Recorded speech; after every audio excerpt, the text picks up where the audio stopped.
Une enseignante raciste humilie un élève noir en pleine salle de classe, mais elle sous-estime le pouvoir d'une réponse aux conséquences dévastatrices. Le ciel nuageux projetait une lumière diffuse sur le Collegio Montazul. L'architecture imposante de l'école, avec ses colonnes robustes et ses hautes fenêtres, semblait refléter la rigidité de ses règles. Matteux franchit les portes à pas ferme, sentant le poids du regard des étudiants se répandre sur la cour. Certains étaient assis sur des bancs à l'ombre des arbres, d'autres étaient regroupés près des murs et discutaient à voix basse. Il n'y avait aucun espace vide entre eux. L'atmosphère était empreinte d'un sentiment de familiarité qui excluait tout nouveau venu. Il continua son chemin en prenant note de chaque détail. Il remarqua les uniformes impeccables, les manteaux de créateurs accrochés à leurs épaules, les téléphones portables brillant dans leurs mains. Tout autour de lui semblait être un code silencieux qu'il ne connaissait pas encore. En entrant dans le bâtiment, l'odeur subtile du papier neuf et des sols cirés se mêlait à l'agitation des couloirs. Le bruit lointain des pas résonnait sur les carreaux blancs, reflétant la structure disciplinée de l'école. Matteux inspira profondément, ajusta son sac à dos et se dirigea vers sa chambre. En franchissant la porte de la pièce, l'environnement devint momentanément plus calme. Le professeur de littérature était déjà assis derrière la table, un livre fermé à ses côtés, comme s'il attendait le moment précis pour commencer le cours. Le regard du professeur tomba sur lui avec une froideur discrète. Pas d'expression exagérée ni de mouvement brusque, juste une observation calculée, qui a duré des secondes de plus que nécessaire. Les autres étudiants continuèrent leurs interactions, mais certains semblèrent remarquer le moment et échangèrent des regards. Matteux choisit une place au milieu de la pièce, posant son cahier sur la table. Le bois était frais sous ses doigts. L'environnement environnant suivait son cours normal, mais il y avait quelque chose dans la posture du professeur qui créait un sentiment d'inconfort invisible, comme s'il y avait déjà un jugement silencieux sur lui avant même qu'il ne prononce un mot. Le début du cours a été marqué par l'appel. Les noms furent lus l'un après l'autre, sans hésitation, jusqu'à ce qu'un intervalle plus long que prévu précède celui de Matthew. La prononciation incorrecte de son nom de famille le fit s'ajuster sur sa chaise, ressentant le besoin de la corriger. Mais avant même qu'une réaction ne soit traitée, une brève pause pleine de sens s'est formée dans l'environnement. Un rire sourd se répandit discrètement dans certaines parties de la pièce, sans que personne n'ait besoin de dire quoi que ce soit. Ce n'était pas une provocation directe, ni un rire outrancier, mais suffisant pour créer une lourdeur dans l'air. Matteux a maintenu une posture ferme, absorbant ce moment avec un contrôle exercé. Le cours s'est poursuivi avec l'introduction d'un livre classique. Le professeur a posé une question à la classe et Matteux a immédiatement reconnu la référence.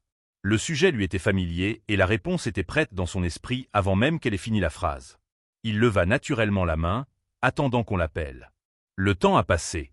Le regard de l'enseignante parcourait la salle, évaluant les élèves, mais sa main levée restait ignorée. Un autre élève, assis quelques rangées plus loin, répondit, et l'attention du professeur se tourna entièrement vers lui. Un hochement de tête discret indiquait une approbation, et un léger compliment gestuel renforçait la reconnaissance de la réponse donnée. Matteux baissa lentement sa main, sentant un malaise grandir dans sa poitrine. Il ne s'agissait pas d'une erreur ou d'un simple oubli. C'était quelque chose de plus subtil, mais tout aussi évident. Les minutes qui suivirent renforcèrent ce qui semblait déjà clair. Chaque fois qu'un élève prenait la parole, l'enseignant réagissait avec intérêt. Certaines réponses moyennes étaient accompagnées de gestes subtils d'approbation, comme un bref signe de tête ou un regard encourageant. Mais la présence de Matthew semblait invisible. Certains étudiants ont commencé à remarquer cette tendance. Des regards de côté se croisèrent, des murmures discrets s'échangèrent. Rien d'explicite ni de direct, mais quelque chose commençait à se former dans l'environnement. Un petit groupe au fond de la pièce échangeait des chuchotements et réprimait des rires chaque fois que Matteux essayait de se positionner. Il n'y a pas eu d'attaque directe, juste une atmosphère croissante d'exclusion qui n'avait pas besoin de mots pour se faire sentir. Le son de la cloche résonna dans les couloirs et les étudiants commencèrent à se lever. L'effervescence dans la salle s'est rapidement accrue à mesure que de petits groupes se formaient pour passer du temps ensemble. Matthew a mis un peu plus de temps à ranger son matériel. Il regarda discrètement les autres se diriger vers le couloir, discutant avec animation. En partant, il retrouva la cour remplie de petits cercles de conversation. Il a tenté de s'approcher d'un groupe près des distributeurs de snacks, mais avant même de rejoindre la dynamique, il a remarqué que la conversation avait changé de ton. Un étudiant lui jeta rapidement un coup d'œil et détourna son attention vers une autre partie de la zone ouverte. Un autre, qui faisait activement des gestes tout en parlant, a ralenti la conversation jusqu'à ce qu'elle devienne complètement silencieuse. Le sentiment de déplacement était évident. Il s'assit seul sur l'un des bancs du fond, observant les mouvements autour de lui. Il n'y avait pas d'hostilité directe, mais la distance était déjà présente. Matteux savait que ce serait un défi plus grand que le simple premier jour d'école. Quelque chose y était déjà défini avant même son arrivée. Il leva les yeux vers le ciel nuageux, sentant que ce n'était que la première des nombreuses batailles silencieuses auxquelles il devrait faire face. Le ciel était encore nuageux lorsque Matteux est arrivé au Collegio Montazul pour son deuxième jour de cours. Le poids de la veille pesait encore sur lui, mais sa détermination restait ferme. Il traversa les couloirs désormais familiers, remarquant les regards rapides de certains étudiants qui détournaient le regard dès qu'il les remarquait. La salle de classe était presque pleine quand il entra. L'environnement était moins bruyant que la veille, mais une énergie silencieuse circulait toujours dans l'espace. Il choisit le même endroit, assis calmement, se préparant mentalement à ce qui allait arriver. Le professeur était déjà dans la salle, feuilletant quelques notes sur la table. Sa présence semblait véhiculer une sorte d'ordre invisible, contrôlant la dynamique de la classe sans avoir à dire un mot. Matteux a remarqué que, contrairement aux autres étudiants, il n'a même pas reçu un regard de reconnaissance ou une simple salutation. L'absence de toute interaction initiale montrait clairement que le traitement par le rhume du premier jour n'était pas un hasard. Le cours a commencé par une discussion sur un livre classique. L'enseignant pose une question ouverte à la classe, permettant aux élèves de s'exprimer. Certains hésitent avant de parler, tandis que d'autres s'expriment avec plus d'assurance. Matteux, sentant que c'était le moment opportun pour apporter sa contribution, leva la main. Contrairement à la veille, cette fois le professeur le regarda directement. Il y eut une brève pause avant de poursuivre la discussion, comme si elle évaluait délibérément la situation. Lorsque Matteux commença à exprimer son opinion, il remarqua un léger mouvement dans les épaules de l'enseignante, un changement subtil dans son expression, comme s'il anticipait une erreur. Avant de pouvoir terminer son analyse, l'enseignant a détourné l'attention et déplacé la discussion vers un autre élève. Le poids de l'interruption tomba sur lui comme un avertissement silencieux. Sa voix n'était pas la bienvenue ici. L'échange de regards entre certains étudiants confirma ce qu'il soupçonnait déjà. Le traitement n'était pas seulement froid, mais calculé. Dans les minutes qui suivirent, Matteux remarqua que certains étudiants au fond de la salle échangeaient des chuchotements et des sourires discrets. Le schéma se répétait à chaque fois qu'il essayait d'interagir, comme s'il existait un accord tacite selon lequel toute tentative de sa part de se démarquer serait accueillie avec dédain. À la fin du cours, lorsque les élèves ont commencé à partir, Matteux a entendu des rires sourds et des phrases vagues qui semblaient avoir été prononcées exprès pour pouvoir les capter sans qu'elles soient directes. Les couloirs étaient pleins, mais le sentiment d'isolement s'intensifiait. Certains étudiants passaient devant lui sans aucune expression, tandis que d'autres semblaient arborer un air de supériorité subtile qui n'avait pas besoin de mots pour être compris. Le deuxième cours de la journée a apporté un nouveau thème littéraire, un livre qui abordait les inégalités sociales et les injustices historiques. L'enseignant a présenté l'œuvre sur un ton neutre, mettant en avant les aspects techniques et narratifs. Matteux, attentif à sa lecture, a remarqué que le livre contenait des discussions pertinentes sur les questions raciales, ce qui l'avait toujours intéressé. Tout au long de l'explication, il a souligné que ce point avait été délibérément évité. Lorsqu'un espace s'est ouvert aux interprétations, il a décidé de s'exprimer. Le regard du professeur, cette fois, se rétrécit légèrement avant qu'il puisse terminer son argumentation. La réponse est venue subtilement, sans hausser le ton, mais avec un poids implicite. Le message était clair. Certaines discussions n'y ont pas eu lieu. Le silence qui suivit fut perceptible. Certains étudiants baissaient les yeux sur leurs cahiers, tandis que d'autres échangeaient de rapides regards. Un malaise planait dans la salle, mais personne ne le contestait. Matteux s'est rendu compte qu'en abordant ce sujet, il avait franchi une limite invisible. La pause est arrivée, apportant avec elle la possibilité de respirer en dehors de l'environnement de la pièce. Matteux se dirigea vers la cour, où les étudiants étaient rassemblés en groupes dispersés. Il observait les petites dynamiques sociales qui se déroulaient autour de lui, remarquant comment chaque personne semblait occuper un espace préalablement établi. Avant, certains étudiants échangeaient des regards curieux sur lui. Aujourd'hui, la plupart semblaient l'ignorer complètement. Même ceux qui, le premier jour, avaient fait preuve de neutralité s'éloignèrent désormais, évitant tout contact visuel. Il croisa un groupe qui riait avec enthousiasme, mais dès qu'il se rapprocha, la conversation s'éteignit. Les rires se sont progressivement calmés et, en quelques secondes, le groupe s'est dispersé, comme si un signal silencieux avait été donné. Il n'y avait pas besoin de mots. Le message était déjà clair. Matteux se dirigea vers l'un des bancs les plus éloignés et s'assit, sentant le poids de l'isolement grandir à chaque instant. Si le premier jour il avait senti qu'il allait faire face à des défis, maintenant il en était sûr. L'exclusion n'était pas simplement un hasard ou une erreur de perception. C'était quelque chose qui se construisait autour de lui, pièce par pièce. L'atmosphère du Collegio Montazul est restée la même. De l'ordre, de la structure et un équilibre invisible qui semblait fonctionner sans changement majeur. Cependant, pour Matteux, chaque jour devenait plus prévisible. La distance avec ses collègues ne semblait plus fortuite et le silence forcé autour de lui faisait désormais partie de la routine. Ce jour-là, le professeur a commencé le cours par une annonce. Un projet littéraire serait réalisé, où chaque étudiant devrait présenter une analyse d'un livre classique. La répartition des sujets a été faite avec minutie, chaque élève recevant un sujet qui semblait soigneusement choisi. Lorsque Matteux a reçu le sien, il a remarqué que c'était l'un des plus complexes. Le choix ne semblait pas aléatoire. C'était l'occasion de le tester, de l'exposer au jugement non seulement du professeur, mais de toute la classe. Les autres étudiants ont reçu leur thème avec des réactions mitigées. Certains échangèrent des regards satisfaits, d'autres semblaient soulagés d'avoir reçu des thèmes plus simples.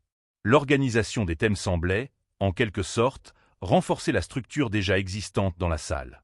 En tenant la feuille avec le titre de son analyse, Matteux s'est rendu compte que ce projet ne serait pas seulement un travail académique, mais un nouveau test dans cette dynamique.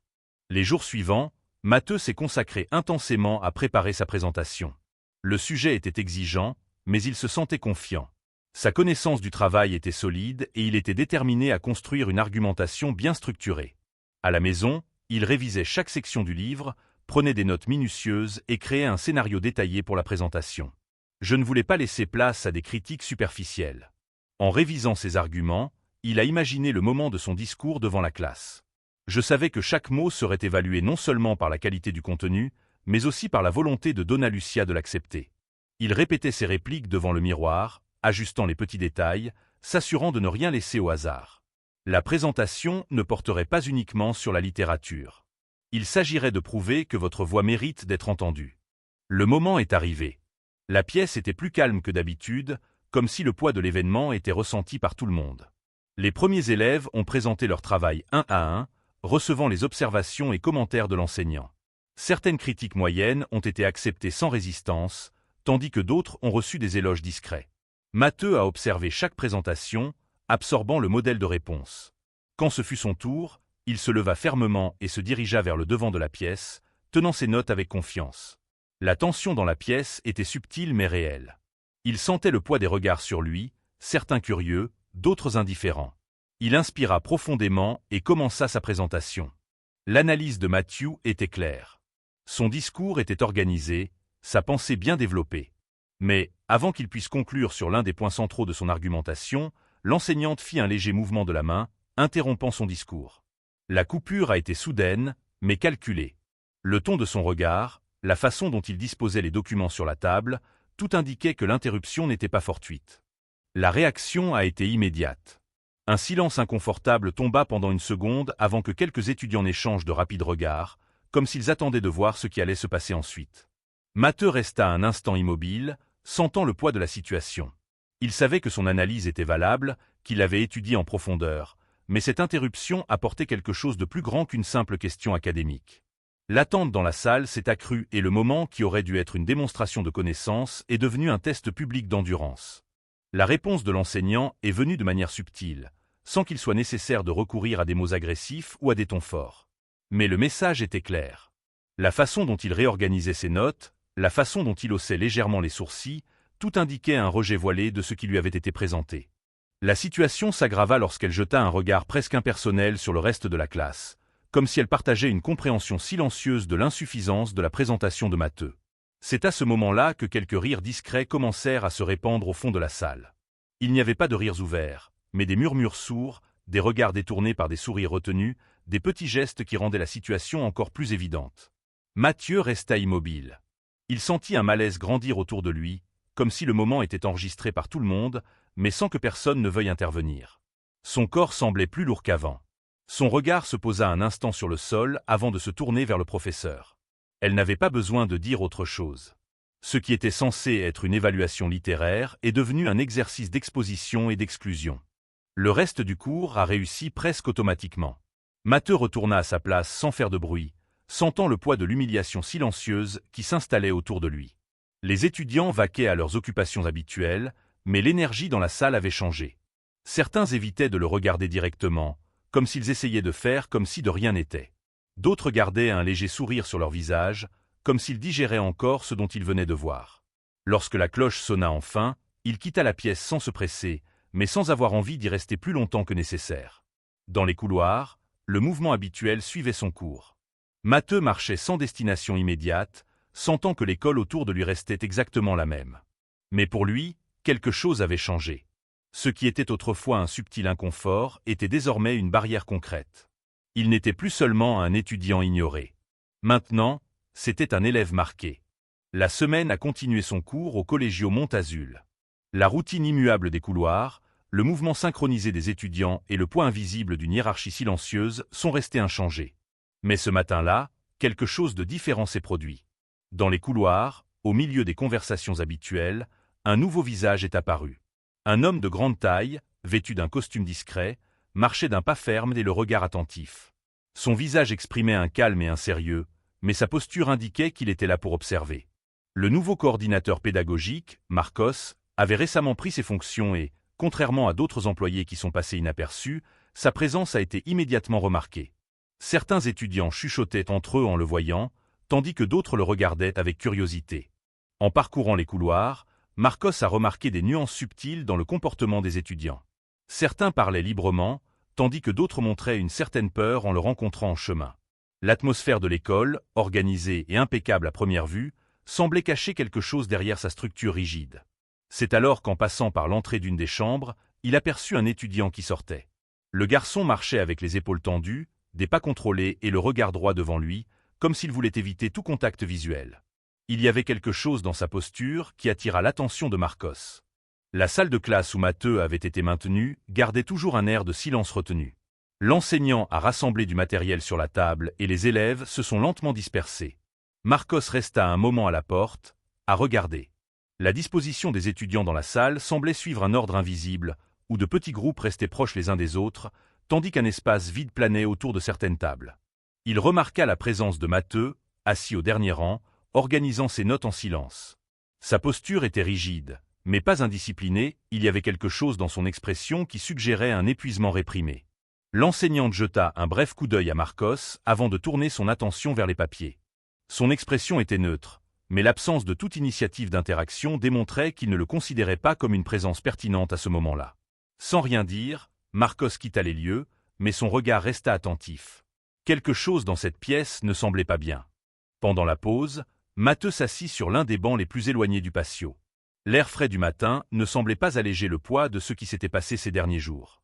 Il observait du mouvement autour de lui, mais il ne s'attendait plus à ce que quelqu'un s'approche. C'est alors qu'il remarqua une ombre à côté de lui. Marcos avait trouvé un moment pour lui parler. Sa présence était calme, mais sa posture indiquait qu'il n'était pas là par hasard.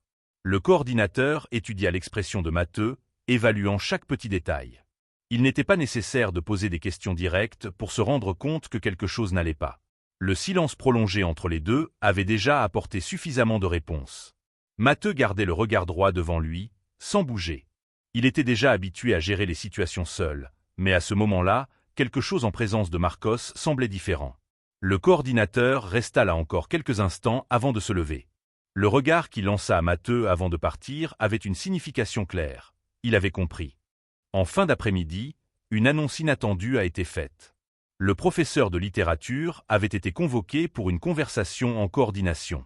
Les couloirs se remplirent rapidement de murmures. Les étudiants échangèrent des regards surpris, essayant de deviner le motif de la convocation.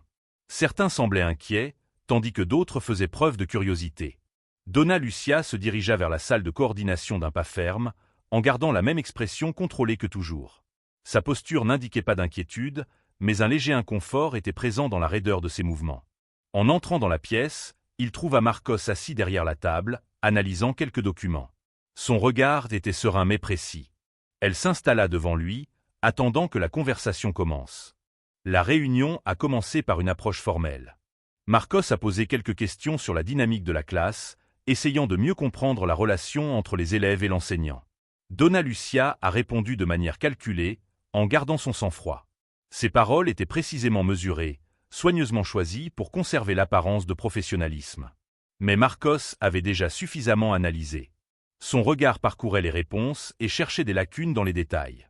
Il a évoqué des rapports d'étudiants qui avaient exprimé un malaise face à l'environnement de la classe, et petit à petit, l'atmosphère de la conversation a commencé à changer.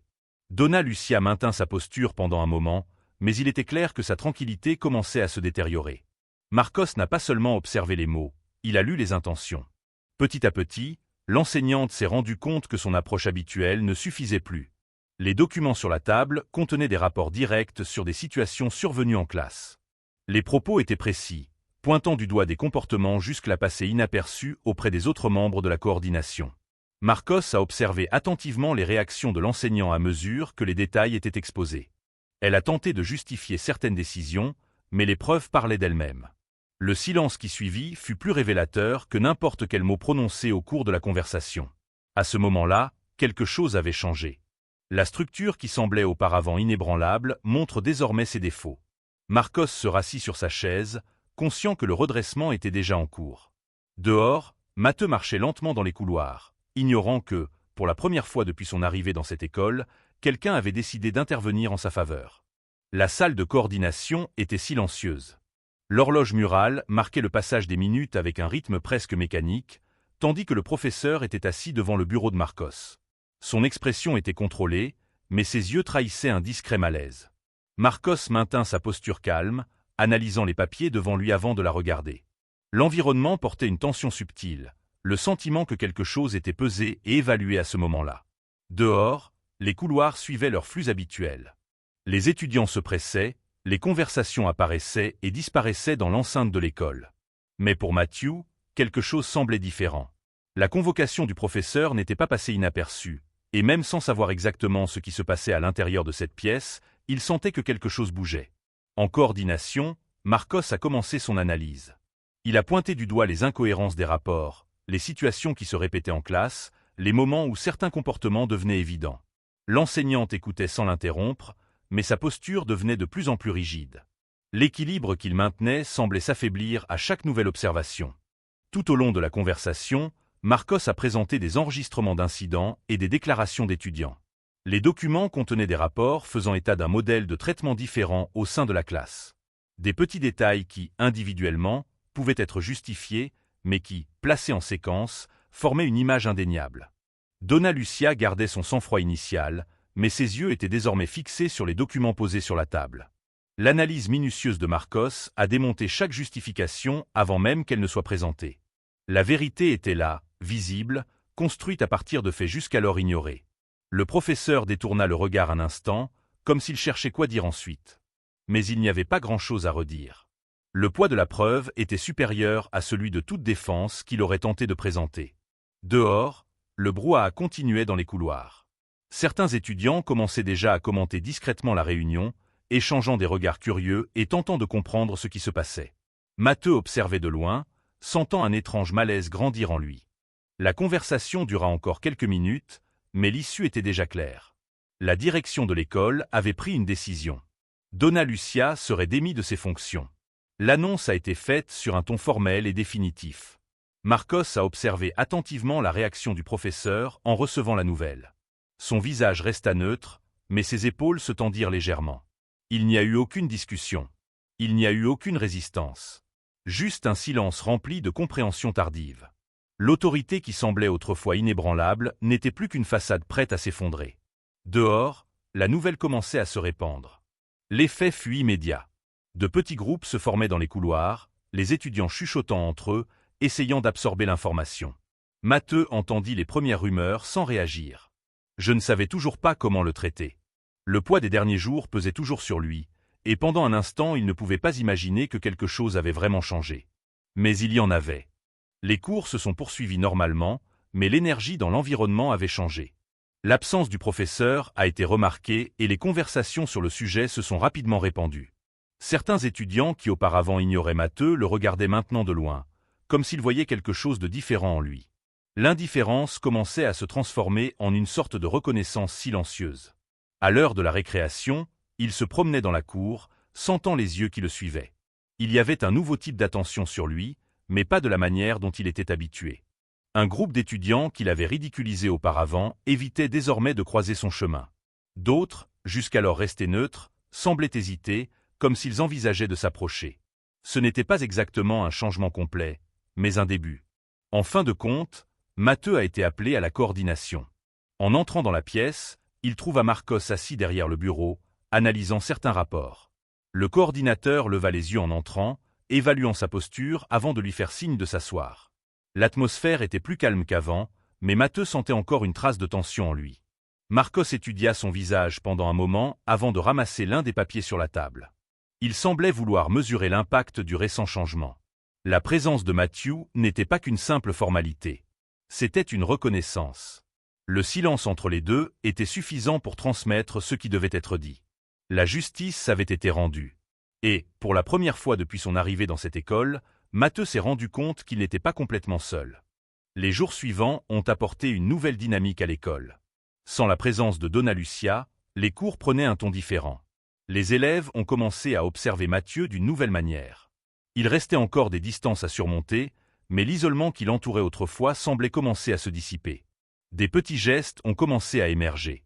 Un bref hochement de tête, un regard qui ne détourna pas immédiatement le regard, un espace qui n'existait pas auparavant et qui semblait désormais partagé. Le changement n'a pas été immédiat, mais progressif. Et Matteux, pour la première fois, sentit qu'il pouvait respirer un peu plus facilement. Le combat n'était pas terminé, mais il avait gagné une bataille qu'il n'aurait jamais imaginé gagner. Le Collegio Montazul ne sera plus jamais le même. L'absence de Donna Lucia dans les couloirs du Collegio Montazul était déjà remarquée depuis quelques jours, mais la confirmation officielle est arrivée lors de la réunion matinale de la classe. Le conseil d'administration a communiqué la décision de la révoquer, sans plus de détails. L'annonce a été brève, mais l'impact s'est rapidement répandu parmi les étudiants. Le buzz s'est accru, notamment parmi ceux qui avaient été témoins des événements de ces dernières semaines. La nouvelle n'a pas surpris certains, mais l'annonce officielle a marqué un sentiment de clôture. Pour Matteux, le changement était réel. Pour la première fois depuis mon arrivée à l'école, quelque chose avait changé, non pas par hasard, mais parce que quelqu'un avait vu ce qui se passait et avait agi. Le poids invisible qu'il portait semblait commencer à se dissiper. Pendant la pause, Matteux se promenait dans la cour, remarquant les petites différences de comportement autour de lui. Les regards qui le suivaient auparavant avec indifférence semblaient désormais chargés d'une autre intention. Ceux qui s'étaient moqués de lui auparavant évitaient de croiser son chemin, et certains qui étaient restés silencieux montraient désormais un léger intérêt à se rapprocher. Un collègue qu'il avait toujours observé de loin hésita un instant avant de s'approcher. Le geste était discret mais significatif. Il ne s'agissait pas d'excuses explicites, ni d'un changement d'attitude soudain, mais d'une tentative de briser la barrière érigée au fil du temps. D'autres étudiants ont également commencé à le reconnaître différemment. De petits gestes, comme un échange de regards plus long ou un espace partagé sans gêne, indiquaient que quelque chose était en train de se reconstruire. L'isolement, autrefois absolu, commença à se briser. Finalement, Matteux a été appelé à nouveau pour se coordonner. En entrant dans la pièce, il trouva Marcos en train de réviser quelques papiers. Le coordinateur a levé les yeux lorsqu'il a vu et lui a indiqué qu'il devait s'asseoir. L'atmosphère était plus légère qu'avant. Il n'y avait aucune tension dans l'air, juste le sentiment que les choses avaient été résolues comme elles auraient dû l'être depuis le début. Marcos analysa l'expression de Matteux pendant un moment avant de se rallonger dans son fauteuil. Le changement s'est produit, mais l'impact réel se fait encore sentir. La reconnaissance de Matteux à l'école ne vient pas seulement de ce qu'il a vécu, mais aussi de la façon dont il a résisté à tout. Les jours suivants, Matteux s'est rendu compte que sa présence à l'école s'était transformée. Le Collegio Montazul conservait toujours sa structure traditionnelle, mais désormais elle n'était plus invisible. Il traversa les couloirs sans ressentir le même poids qu'auparavant. L'espace qui semblait auparavant inaccessible semblait désormais plus ouvert, toujours avec des défis, mais sans les barrières insurmontables auxquelles il était confronté au début. En poursuivant son chemin, il s'est rendu compte que, malgré tout, quelque chose avait été accompli. Et cette victoire, silencieuse mais définitive, l'accompagnera désormais. Pour regarder la prochaine histoire, clique sur la vidéo à l'écran. On se retrouve là-bas.